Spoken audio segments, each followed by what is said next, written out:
Hey everybody, my name is Nate Voelker. Glad to be able to talk with you today.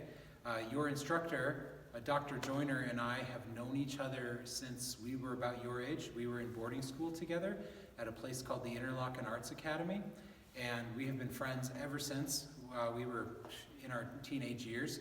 And today he asked me if I'd talk to you a little bit about breathing technique. And so I'm going to be teaching you an exercise today that is an exercise that I learned from my high school instructor at Interlochen, who learned it from his college instructor named John Malloy. And John Malloy ended up being my college instructor when I was in undergrad studying at the Eastman School of Music.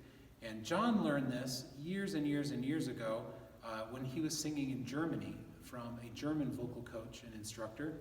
And that man taught this exercise to a singer named Fritz Wunderlich. And Fritz was a man that really goes down in history as one of the greatest opera singers that has ever lived.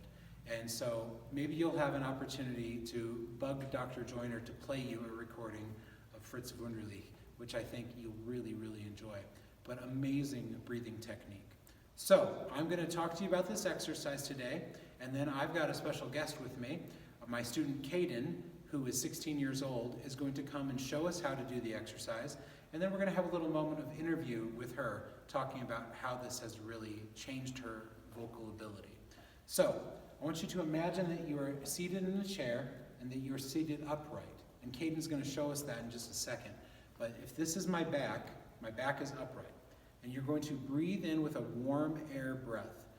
Let's talk about what a warm air breath is. Well, there's this guy named James McKinney who wrote a book called The Diagnosis and Correction of Vocal Faults. And he described the proper breath when singing as the beginning of a yawn breath. And that's what I'm talking about. It's like you're beginning to yawn, but you're not yawning fully. The reason I call it a warm air breath is because it's like the sensation of breathing warm air out. So I want all of you to breathe warm air out as if you're like trying to fog up the glass when it's really cold out, or in the mirror, whatever it is. So we're going to go, all right, do that for me. Good. So that's like a warm air breath that you're exhaling. Now I want you to breathe in the same way. Out and in. How you're breathing is the ballgame. Everything matters on this. So when you take in a warm air breath, it causes your diaphragm muscle to contract. Now, does anybody out there know what the diaphragm muscle is? If you do, raise your hand right now so Dr. Joyner can pick on you later. Come on, let's see it. Let's go. All right, so your diaphragm muscle is a dome-shaped muscle. It's at the bottom of your rib cage. And when it contracts, it flattens out, it pushes down. And that's why you're going to feel a lot of expansion in the front in your belly, is because if you feel your ribs, they're at an angle. And when that diaphragm muscle contracts, it's pushing everything that's inside of there forward and out. And so as that contracts, it pushes down and out, and it's like an inner tube inflating all around your body, but you're going to feel the most motion in front, okay? So watch me do that.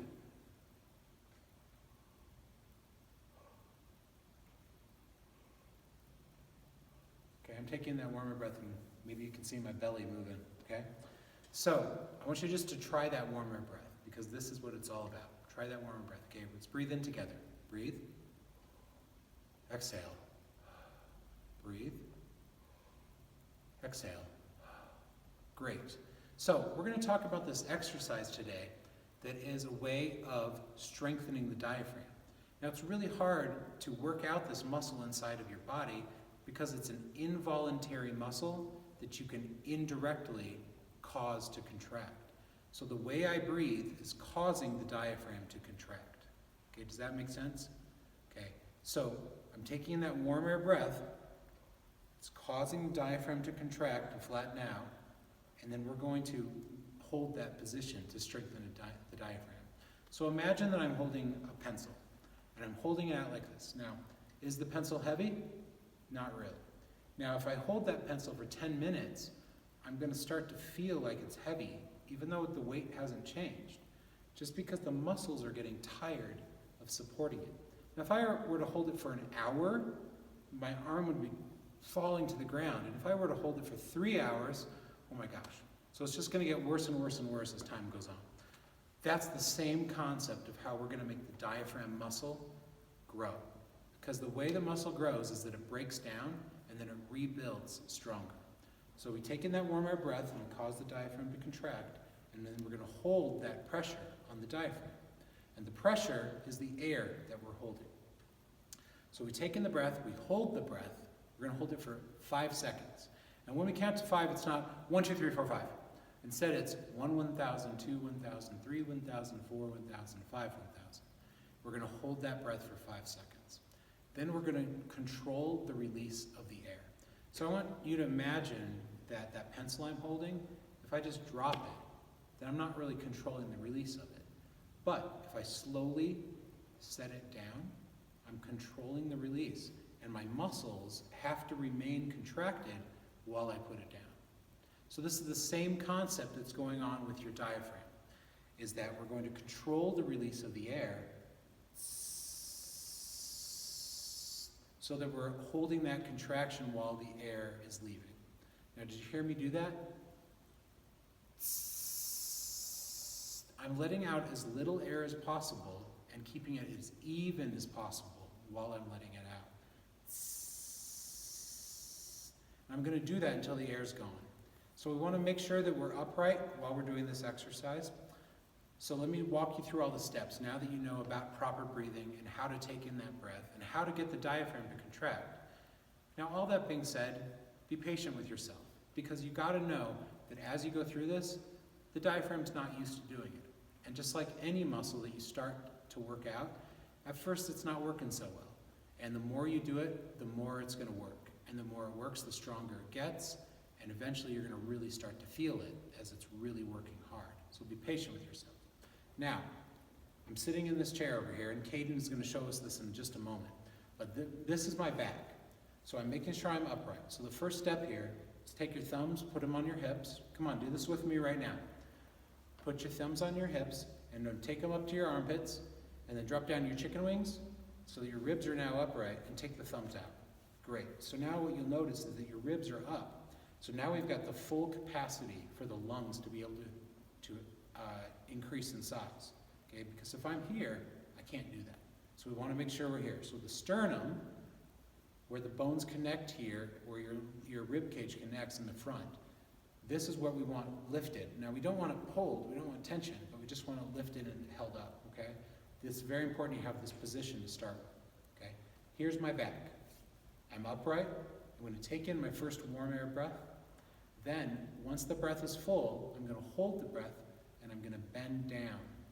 Now when I bend down, it's going to increase the air pressure. Just like you have a balloon filled with air, when I squeeze it, it increases the air pressure. Does that make sense? So, we're going to bend down, still holding the breath, and once we're down, we're going to count to 5 in our head. 1, 1,000, 2, 1,000, 3, 1,000, 4, 1,000, 5, 1,000. And once we've gone through that, we're going to control the release of the air until the air is gone. While we're controlling the release of the air, we can stretch further. So we're going to continue to stretch.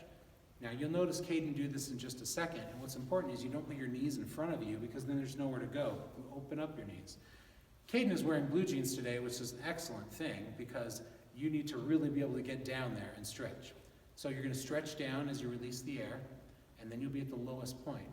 Now you're going to take in a second warm air breath, staying down, and then you're going to hold it for 5. And then after you've held it for 5 seconds, you're going to come back up as you release. You won't have as much air on the second breath because you didn't have as much space. And you're going to want to go because your body wants oxygen. But it's very important that you don't do that. You take in your third warm air breath. Because now what we're training the body to do is we're training the body to breathe in this way under pressure. So you take in your third breath with a warm air breath, upright, hold it for 5, and then control the release until the air is gone. That is one set. So we're going to talk about what you do with that in just a moment. But I'm going to invite Kaydn to come on from behind the camera, and she is going to walk us through this. So everyone, say hello to Kaydn. Hi, guys. Okay, Kaydn, why don't you walk us through this, and just go ahead and do the entire exercise, and then we'll talk about it.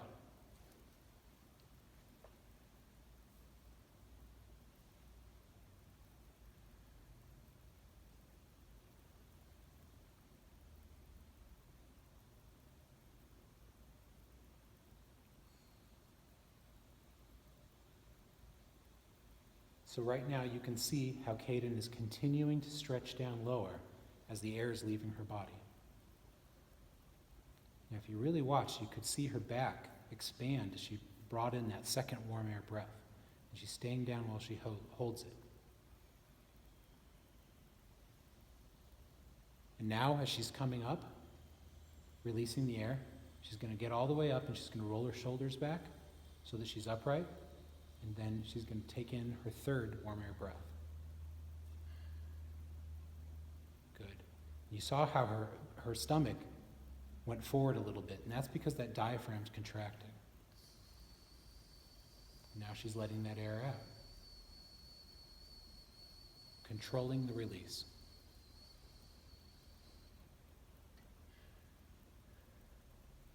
Awesome. Thank you, Kaydn. Great job. Thank you. So this is part one of this breathing exercise, and there's part one and there's part two, and we do one and then two, and then we do one again and then two again and then one again and then two again. So we're doing 3 times through this, 3 times seated and 3 times standing. So Kaydn's going to do this for us standing now, and the most important thing you need to remember when you do this standing is do not lock your knees. Okay, this isn't about stretching your legs. This is about working out your diaphragm with the air pressure. And why don't we lock our knees, Kaydn? Because you could pass out if you do. Because you could pass out if you do. So don't lock your knees. Keep your knees bent. So, Kaydn, go ahead and stand up, and let's go through this once standing. So watch her go through this.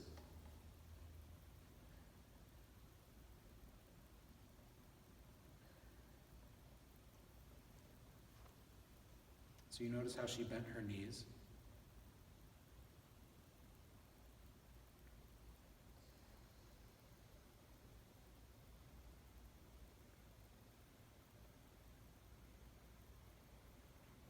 So when you're doing this standing, you might want to have the chair near you so that if you get lightheaded, you can put your hand on it.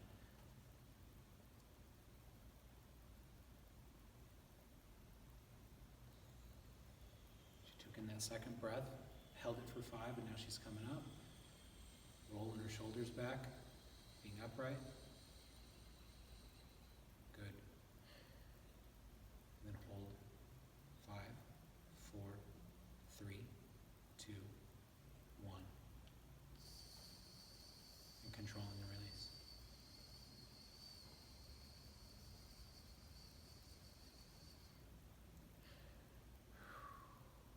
So go ahead and sit down. So then every time you do this, whether you do it sitting or standing, you just take a moment, breathe a few times, make sure you're relaxed. Because the more you do this, the more you're going to feel it. The more air is going to be going through your entire body, your bloodstream, your brain, and you're going to feel it more and more the greater your lung capacity gets. So, Kaydn, how has this affected your singing? Because how long have you been doing this now? Probably about 2 months. About 2 months. And so the full set is 3 of each of these, 1 sitting and 1 standing. How often, ideally, would you do an entire set? You want to do an entire set 4 times a day. 1 in the morning, 1 before lunch, 1 before dinner, and 1 right before you go to bed. Okay. So what we're talking about here is that full set. Now, if you're counting it, she's holding the breath for 5 seconds, and there are 3 breaths. So that's 15 seconds. Now, if you double that, then with the exhaling, and maybe add a little bit more, we'll call it 45 seconds. And we'll say that it takes about 45 seconds, and then you're just going to relax for a moment before you do it again. So it's about 1 minute. So sitting, and then 1 minute standing, 1 minute sitting, 1 minute standing, 1 minute sitting, 1 minute standing. So an entire set is about 6 minutes long. It doesn't take a lot of time. The hardest thing about this exercise is remembering to do it. Now, what Kaydn was just saying was what's really important is that you do it before breakfast, before lunch, before dinner, and before bed. Now, can you already guess why that is? Okay, some of you are like, yeah, okay. So you're doing it when you have an empty stomach for two reasons. One, you have more room to allow the lungs to expand, but the other reason is because you don't want to have a bunch of food in there, because that air pressure can interact in bad ways. And I only one time had a student that lunch came up. So, Kaydn, you've been doing this for 2 months, and you've been really good about doing the set 4 times a day. And so she started just like we're starting today with 5 seconds. And then after a while, as she got really good at it, we started going to 7 seconds and then 10 seconds. And we'll eventually get to going for 12 seconds. We're not quite there yet, but we will. So what have you experienced regarding how this has affected your voice? So many great things. Increased range is a really big one. And not even that, just the fact that it's easier. Like you would think, oh, learning to sing higher would be harder, but no, with this, all the tension, you focus it here when you're singing. There's no more tension right here, and that just helps you sing easier, louder, clearer, less breathy. It's more focused. So it's a really great exercise to do, and like Nate said before, it's just the basis of becoming a great singer. Okay, so breathing is everything. It really is. It's the foundation of everything you're going to do as a singer. Now, I've had students that have done this and have done it, done a full set 4 times a day, every single day, and they immediately saw their range increase, their vocal flexibility improved. And what I mean by that is the ability to move between pitches quickly. Also, you'll have greater dynamic control, so you can sing from loud to soft, from forte to piano very, very easily, because the control is all in here. It's not in these muscles that's grabbing around your vocal cords. This is such an important, essential exercise. Now, the students over the years that I've had that kind of did it sometimes, they didn't see a lot of results. So the bottom line is, if you are a student like Kaydn is, she is doing it all the time and keeping up with it. And she's changing rapidly. Her range has gone up by roughly 1/5 in a matter of about 3 months. And we're just seeing great vocal flexibility that's developed very, very quickly. This is the ticket. This is what it's all about. So I want you to ask whatever questions are coming out of watching this video of Dr. Joyner. He's got a lot of great answers, and have a lot of fun with this. And do this in groups, Go to lunch in the cafeteria or wherever you are. I know that we're in the times of coronavirus, so everything is really weird right now. But get together with a group of people, even with wearing your masks, do the breathing exercise. Be like, hey, we got to go through that exercise before we do this. If you do it together, it becomes just something fun to do, and you're going to get better and better as singers as it goes on. So, thanks again. Again, my name is Nate. It's been great to have this moment to be with you and to teach you about this. And I just want to say thank you to Kaydn for helping us out today. Thank you. So, over to you, Dr. Joyner. Yay!